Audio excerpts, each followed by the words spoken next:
Okay, Joe, so let's just get started by asking you to talk about your fight last summer against Gergel. Recap the fight for the fans. Going into the fight, it was pretty interesting. It was a shorter camp than I had this time. It was like 8 weeks, I believe, I prepared for that fight. And then the last week, I came down with like an upper respiratory infection, and my lungs were really, they got tight like a week before the fight. And I was sick pretty much the whole week in Vegas till the day after the fight. Even the day after the fight, I was still a little bit sick. It's part of the reason I didn't have to get in the sauna for the fight because the weight just came off. I actually woke up on the day of the weigh-ins on weight because I was sick. My body was I woke up every day in like a pool of sweat. And it was interesting because my game plan had switched from going out there and just coming at a lightning fast pace to how am I going to be able to fight a very in shape Gergel, while sick, and and it was effective counter punching and just accurate, very very hard punches, and I got him to slow down, and just kind of played into my game plan. To be honest, I wasn't really trying to go for the takedown, but it was like a machismo thing where he tried to take me down, so I had to one-up him, obviously, take him back down. But, it was an exciting fight, and I'm not going to lie, I was a little bit starstruck, only because, I've known George, I've seen him on TV, and I've watched his career come up, I was a straight kickboxer before, and when I came over to MMA, he was already on the Ultimate Fighter, and he was an exciting lightweight, and he has a lot of exciting fights, and he was one of the guys that, it was a real honor to fight him, and I was really excited to get the opportunity, and it was even greater after getting the win. Do you want to just talk a little bit about this long layoff you've had? This is about 11 months now. Will this play a factor into the fight? Not at all. Actually, you know what, man? I can be totally 100% honest when I say this. I've never been so excited to fight. And I think simply because, one, I matured as a fighter, and two, because I used this long layoff to work on a lot of things. Just everything in my game, I've worked a lot of my wrestling, I've worked a lot of my striking, my boxing, my jiu-jitsu. I put the gi back on, and so basically, just kind of trained a lot and got a lot of good work in with a lot of good guys, and it was something I needed to do. It was something that I think everyone needs to do. I think everyone can use the time off to get better between fights. Sometimes when we fight so much, you are back to back in camp. All you're doing is working on polishing and doing the things you do right. And in between the fight, I actually took time to get better. So, it's probably the reason why I'm so confident right now, A lot of people like to crap on Ryan Couture as an MMA fighter, but what do you think of Ryan's game? He has some growth. You know what, man? He has improved, and he showed in his last fight that he could fight tough guys. And one thing you won't hear me say or do is talk crap about anybody that fights, especially at this level.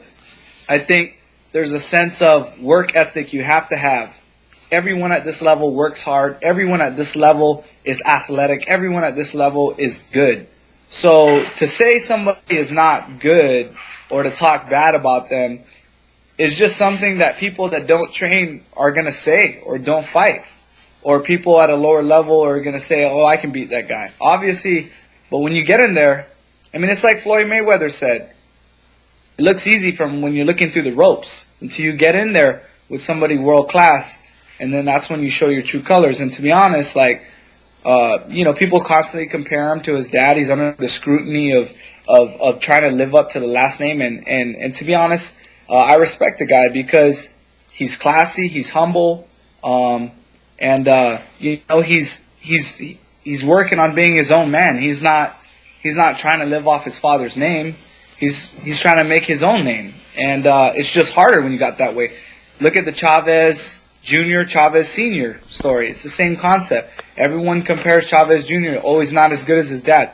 Well, obviously, this dad is one of the greatest boxers to ever live. I mean, he's not, comparing him to a guy that had over 100 fights and a very extensive career at such a young age, or as Junior is such a young age, and comparing his dad's, legend career compared to his young career it's apples and oranges. At the end of his book, I'm sure Ryan will build a great story. The same way that Chavez Sr. did and Junior is doing now. So I don't think people give him his credit, and I respect the man. He trains hard, and he's a classy individual.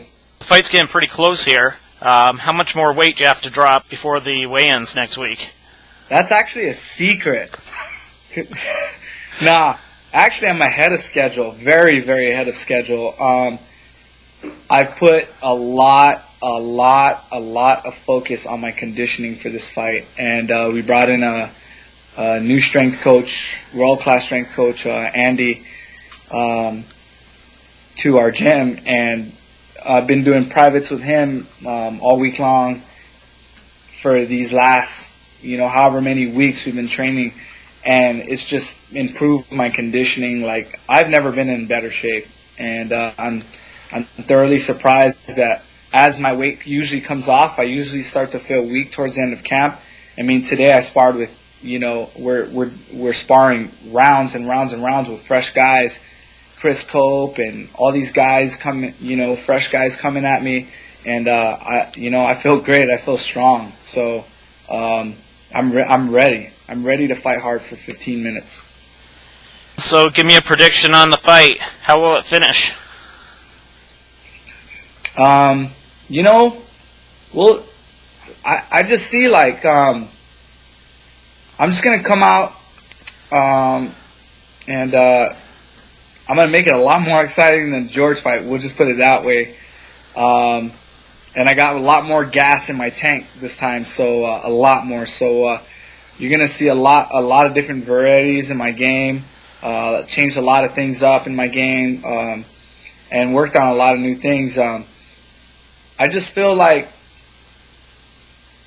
I think Ryan is improving as a fighter, but I think that as a fighter, I still have more time, more experience. I have a lot of kickboxing fights and things like that. So, I have a lot more experience with the MMA also under my belt. So that's going to play a factor. And I just think I'm just going to push the pace, What part of Ryan's game do you think is the most dangerous? He's doesn't have the wrestling that his dad does. So I think he's a little bit more well-rounded than his dad. I think that can be dangerous anywhere. It just depends on what kind of fighter he's fighting.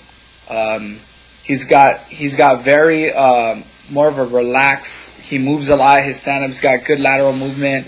He's got good ground. He's good off. He's good off his back. He's got decent clinch, and so not having that strong wrestling base like his dad forced him to become more well-rounded, which makes him a dangerous threat to anyone that he fights because he has more tools. I think that his game is obviously favored for jiu-jitsu, but I think that he's coming into his own now, and he can fight pretty much anywhere. One final question about Ryan. This last fight with Conor Hune, a lot of people thought Conor would take that fight quite easily. I was checking out Twitter after the fight went down, and even Ryan Couture's teammates seemed shocked and surprised by the win. Were you shocked? I wasn't shocked. I would say that, it was just a matter of time. When you get young up-and-coming guys like Ryan, veterans like Connor say, well, I fought bigger names, and they kind of, it looked like he kind of took him too lightly, and by the time he was like, oh shit, I'm in a fight, Right. it was already too late. And Connor stand-up is horrible. I mean, you know, I don't mean to bag on his, but he didn't have a good game plan for Ryan, you know. He was pulling guard against the fence, and you know, Ryan is not a slouch on the ground, and he can hold his own, and you know, I just think that it was the lack of respect, I guess, for Ryan's tools that cost Connor that fight, because the Connor Heen that fought KJ was a lot more sharp, because he knew what he was dealing with. And I think that when the fighter gets overlooked, that's when stars are born, because they end up beating veterans like Connor. And you know, it was a shock to many people, but as a fighter, I know shit happens, and when you overlook somebody, that's like the worst thing you can do. And stars are made by being overlooked. So, you know, my hat was off to him on that last fight.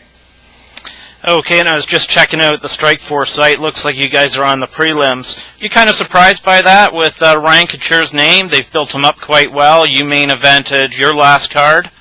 You know, I'm not, because due to the lack of shows that Strikeforce has this year, a lot of fighters are owed fights and things like that, and you know, it doesn't matter. It's all on TV, so I could be the first fight. And to be honest, I don't mind being in the first couple fights, because I actually get to sit around and watch the rest of the fights instead of waiting in the back to the last fight, and then you fight, and then the show's over. So, you know, at least me and Ryan will get to have a beer afterwards and sit and talk about our scrap and, you know, watch the other guys throw down.